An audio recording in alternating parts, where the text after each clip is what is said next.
Art is often thought of as something instinctive, something felt rather than taught. And yet, across Aotearoa and beyond, there are institutions dedicated to shaping the next generation of artists. Tanea Heke sits at that intersection.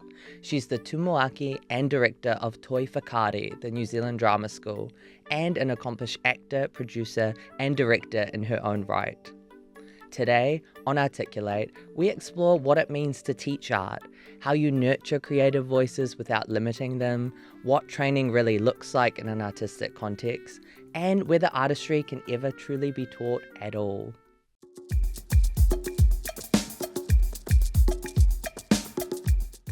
Welcome, Tanea. Hey, hello, kia ora. Thank you so much for coming in today to our studio. Hey. Yes. It's lovely to be here, André. Thank you. So today, Tanea, is all about arts education, this episode. And I just thought, as a scene setter and a bit of a first question, do you think an artist needs a formal education? I'm curious. Here's something controversial from the tumuaki of Toi Whakaari. No, Oh. absolutely not. There are some people out there who actually don't need to come to do formal training at an institution.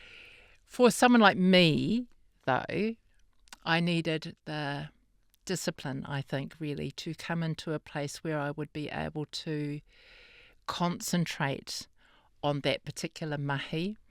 And also because I came into it a little bit later, it was a big sacrifice for a whānau for me to be there. Sorry how I've just turned this all about me.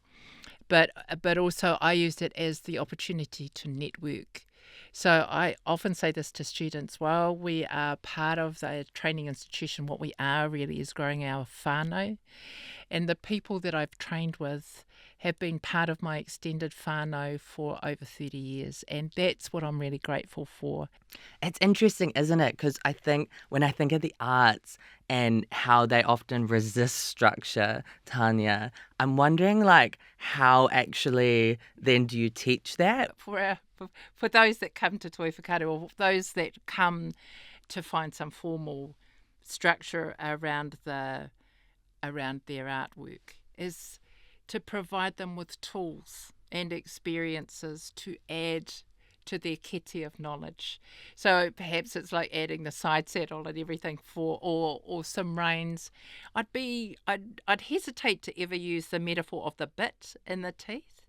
Because actually all of that should still be free. But it is just to add to the experience. And then it becomes, I think, personal choice about how it is that you choose to use that within your own arts practice. So there's a very broad way of explaining it. If we use the tuakana teina model, you're working with people who have experience in that space already, who really are only passing on that experience. I'd like to think that we sort of help more in guiding by having this formal education. But I do have to say, I also come from an era where it was quite different. And I know for some arts practices, it is still very, it's a heavy, it's hard. If I can use the example, in the 90s when we went to drama school, for instance, it was a real choice. And the choice would be like this: they would strip you back to rebuild you. You came in knowing absolutely nothing, and they were going to build you in the way and shape that they felt that actors should be for that time, to be flexible enough, to be knowledgeable enough, and gifted to be able to go out and have a sustainable career. And so that often meant, for Māori students, for instance, how to speak with a received pronunciation. Look, all of that is sort of useful, but it doesn't work with where you start. It actually dismisses all of that, and then places another set of rules and being on top of the actor. Now, again, in the 90s and before, that was just the way it flowed, right? And I remember they used to teach us how to speak in our natural voice. I'm speaking in my natural voice, but this isn't the voice that they would really encourage. So, thankfully, especially in our training, perhaps we've changed from doing that. Oh, we can, don't get me wrong, it's still got its moments, but not like the things that I experienced when I was at drama school. And I won't even get into that whole ghastly thing about the naked classes. I love talking about that because it's so ghastly. I don't really know the context of those naked classes. And let's just leave it hanging there for a moment. We can always come back to it later on, but it is sort of like a real moment, isn't it, when you bring up the naked classes? But all of that has changed. Kind of on this note, I wanted to ask you also, what do you think training actually means in an artistic context? Because it's an interesting word, and when I was thinking of training for an artist, I was thinking you can go from the technique route, or discipline, or self-knowledge you touched on there? Or is it kind of a combination, maybe something even a bit harder to define when we think about training? Gosh, that's a big question when you think about it like that, isn't it? I think if I was to try and explain it, say if someone was coming into the school and wanting to understand whether or not this was a place for them, it is to embellish all the things that you already have. And it is to create experiences and skills, as you say, and technique that an actor can use over and above what they may already know. Back in the olden days, it was like give a boot up the bum versus, to get the best out of you. That to get the best out of people, you had to be really rigorous and in many ways very unkind and cruel almost. And strip that back. This way that you hold yourself, that doesn't bode well. Strip that back. What we want to see is the neutral person. I just go, what a load of shit. That is terrible that we did that. What we have, of course, is when someone comes to us at school now, we already have the full person in their entirety, and we see a talent and also someone who is willing and able to undertake training. What does that mean? They've come here to ask for our support, tautoko aroha manaaki, to be able to give them the skills and experiences, techniques, whatever, for their kete, so that they can go out and have a sustainable and long and productive career, if that's what they choose to do. The wonderful thing is I love hearing those stories about people who've come to Toi Whakaari to become an actor or a production manager or a costumier and they've come out and they're like Helen Pretty, who does her own catering and who's fantastic at what she does. Or some of our people who have travelled the world now and in charge of running circus companies and what have you. They've used what we've been able to help them. They've taken on our help, but they've made it all their own. And they've gone out and created something much more wonderful than we could ever envisage. Training, schmaining, I go. It's got to be a conversation, really. And it's mostly about what a student is prepared to do. What are your thoughts on potential, artistic potential? Potential's a bit of a bugger, isn't it? Because, people see it and then there's potential often goes with the word expectation. Right, yeah. And it often will sell an artist short because I see the potential in you, dear, but what of it? What are we going to do with that? I think perhaps potentially the kindest thing really is that we see the whole person in there and realising that they have moved into that space and they are interested in that space. Yeah, they pay a money to come and they decide what it and they've made a decision about what they want to get out of this, and part of that is for me to be able to help open up their vision.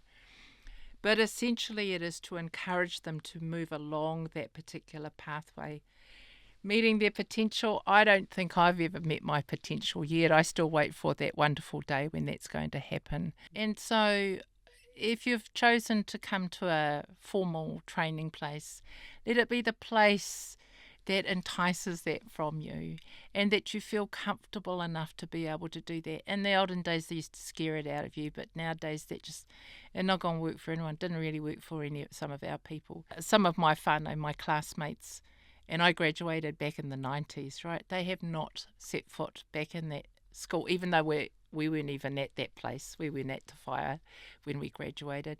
They won't come back because they feel quite, they still feel quite damaged from their experiences. It's a very interesting thing because everyone is always very proud, us olden days, to always say in the first conversation, we are from Toi Whakaari, we're a graduate. But in the second breath, but I never go back.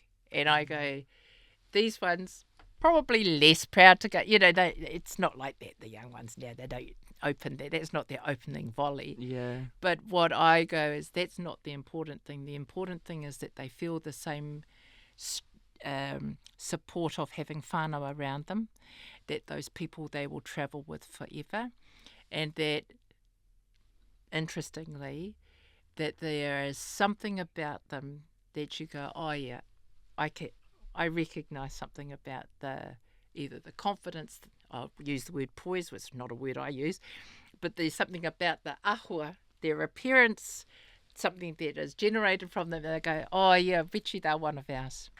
How do you know when to push a student kind of beyond where they feel comfortable, maybe outside of their own boundaries for themselves, but also still protect their unique, creative, distinctive voice that they have, because that is really hard as well.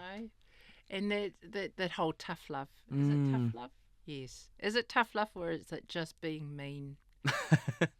So there's that question. And yes, I suspect it all comes down to the kaupapa, or the reason that we're doing it. Is it to actually stretch and provide an opportunity for a student, or is it, because I often wonder this, or is this actually just to put them right on the edge of things? It's a very interesting thing because I often remind students and our tutors actually that in the everyday classroom setting for our actors, I'm sorry, again, other disciplines, that they are often put on the edge of being comfortable always, pretty much. And that should be part of the training. Because we ask you to go to a space that isn't comfortable, but it's not dangerous. And what you're asking is the next part on from that. And there are times I know that students are asked to do that, but in the olden days that would have been done as a given, and nowadays we do it with their consent. Not that we're asking permission, but we're asking them whether they're interested in actually really sitting on the edge of that and exploring it. For me, there is no interest in me in watching a student be broken or someone being broken. She's tough out there just generally. And to break people for the very sake of their perceived advantage for their training, I really don't understand that. There's a fragility, I think, now in our young people, and we are much more careful about how we approach the work because of that. It is like I say, it's one thing to be tough, but working with them to be tough and in the full knowledge. But there's another thing entirely to take someone right to the edge, because these days I couldn't guarantee what it is that they would come out on the other side, and there is no need for that. That's just bullying, and I've seen it happen. I've seen it happen in my lifetime, and I've seen it happen while I was at school. And some of the things that happened at school, because it was just the way they did it back in those days, are completely unacceptable to us now. And there'll be those that go, well, you're missing an opportunity there. And I go, yeah, cool. Well, then I tell you what, by all means, you keep on doing the way you do it. You do you. But just that young people are very precious. And we are in the business of being able to tautoko people to fulfill their dreams by supporting them through that. How well, Tanea, do you think the wider education system values the arts as well? Like, do you think we are still treating them as nice to haves rather than essential when you think of arts disciplines? Yes, I think we've always just been nice to have, darling. I've never felt as though I've been running in the same. If it was a race, just say, I never thought that I was running beside law or accounting. And if we were to cross the line at the same time, we'd all be getting the same prize. But, and that is why I obviously was drawn to the arts, because I have a big about all of that. Look, I value, and I sometimes wish that I'd had the skills in those areas, I doubt whether I had the skills, but even the interest in those areas. But I didn't. And I'm very grateful, because it doesn't make my heart sing, right?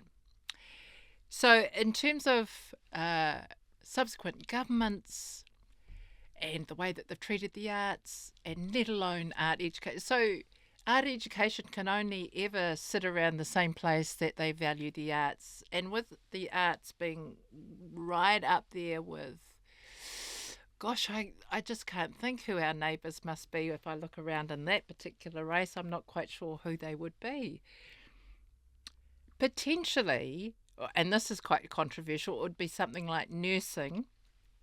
And no, we'll just say it's us and the nurses running together. And what a weird, how can that work? Because, bloody hell, babe, everyone needs nurses. Who needs a whole lot of, artists running around? But the thing is, at the end of the day, we're all treated the same, darling, because I would never compare what we do in the arts to the work that has been done by our nurses, but I would compare the way that we are all treated exactly the same. Without, it has lacked the status, I think, of, say, some of the other professions, and so you see that in terms of the training. If I might, and the nursing thing is quite close to me now, because our baby has just started out at Whitireia, of all places, doing the Māori nursing, which I am incredibly grateful for. Great course, amazing staff, such dedication. And if I was to swap that and say that was working in the arts, I could almost use that, I could interchange that. Great courses, wonderful staff, huge dedication, and a real vision about what they see they're doing in terms of what they're putting out there into the world, right? Like I say, I don't compare the work that artists do with the nurses at all, but I do compare that again in the treatment that subsequent governments have in terms of where our courses sit. And the thing is, of course, if I might, well, I'm going to, use, say, Whitireia as an example of that, because, and this is nothing about the organisation that is Whitireia, it is about the pressure that is put on to make a profit. The courses don't make a profit, then you are no longer viable. Stand down. In those cases with the performing arts for Whitireia, they were also in a very expensive building, probably the most expensive building in the whole of Wellington. Purpose built. That's right. So how were you ever going to make a money out of that? Goodness knows what they were ever thinking. But anyway, at the end of the day, like the nurses, we have no status. Year after year, in the 7 years that I've been there, I just go, we have to keep on trying to find other ways to be able to keep ourselves afloat, because we don't even reach, they have a $5 million mark. Mm-hmm.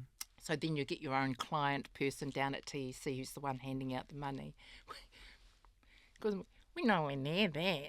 So we just have to write one of those inquiries at tec.gov and then hope that someone comes back. I've got the opportunity to have a little blurb and a bitch and a moan here, but no one has the time for that, because we believe in the mahi that we're doing, and we believe that when we look at what the impact we have in terms of our graduates out in the world as leaders making a change, it's all worth it. But I tell you, bae, it is hard work. It's really hard work to keep the arts alive, and especially the performing arts, because even within the arts, darling, there's got its little stratosphere of, and probably right up down the bottom there sits the performing arts. And so again, I don't want to sound like shush.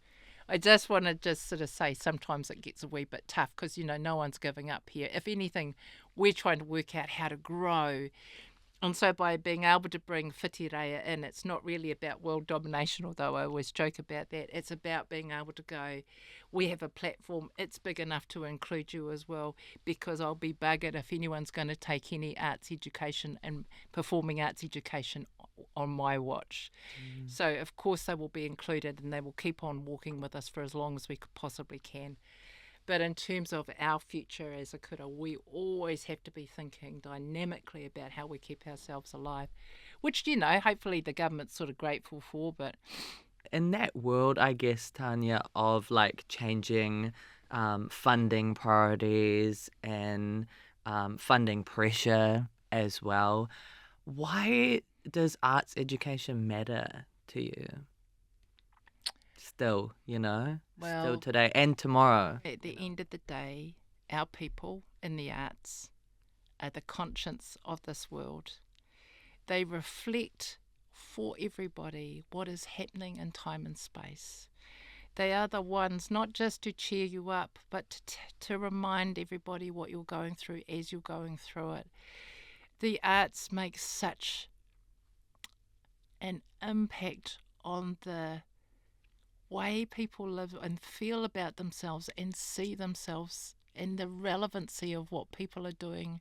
Because in our everyday life, we don't always have time to sit and think about some of the work that we're doing, but the arts gives you the opportunity to stop and look at that. Whether it's the visual arts or the performing arts, that's our business. You take that away, and there is that excellence, that ability to reflect on what we're doing. It's about our humanity, I think. As a penultimate question, Tanya, if you could redesign arts education kind of from the ground up, like throw funding out the window, throw everything out the window, priorities, whatever, government, nonsense, what would that look like to you? Like, where would you begin? What would you envision? It's not so far from what we've got.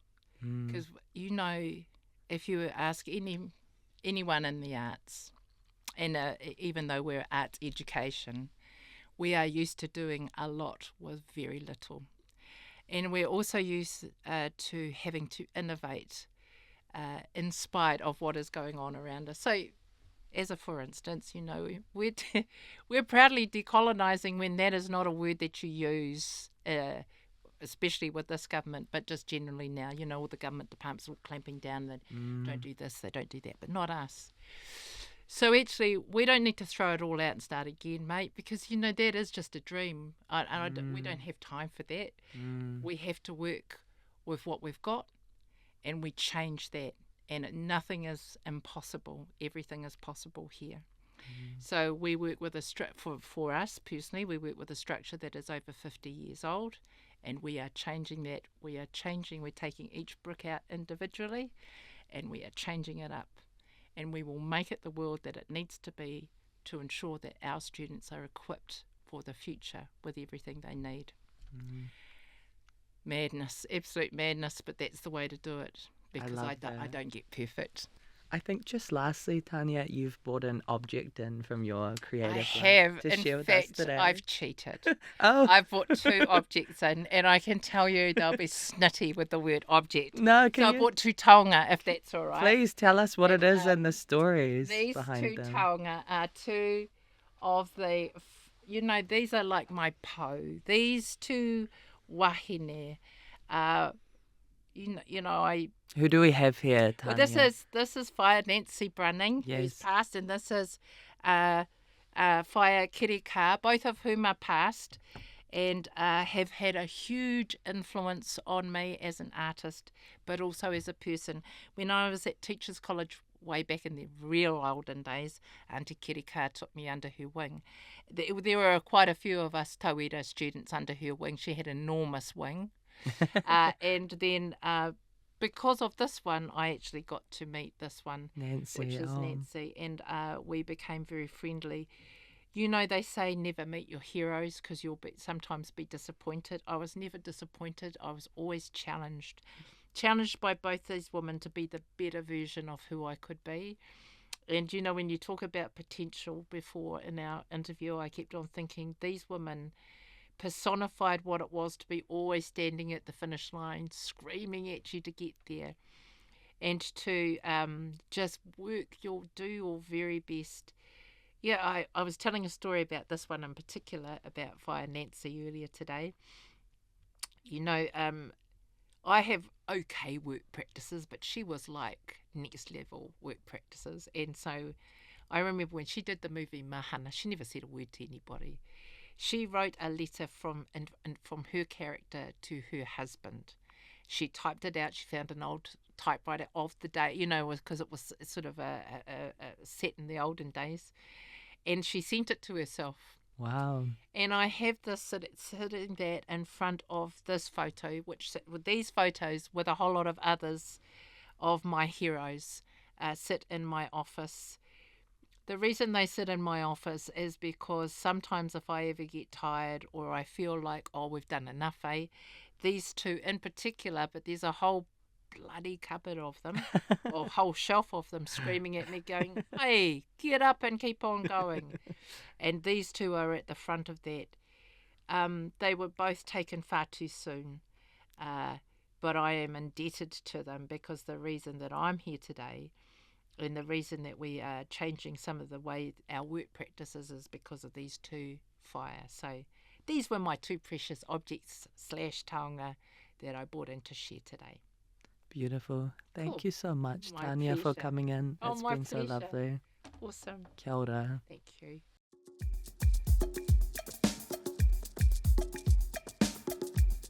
I'm André Chumko, and this was Articulate. Thanks for joining us for another conversation at the intersection of creativity and culture.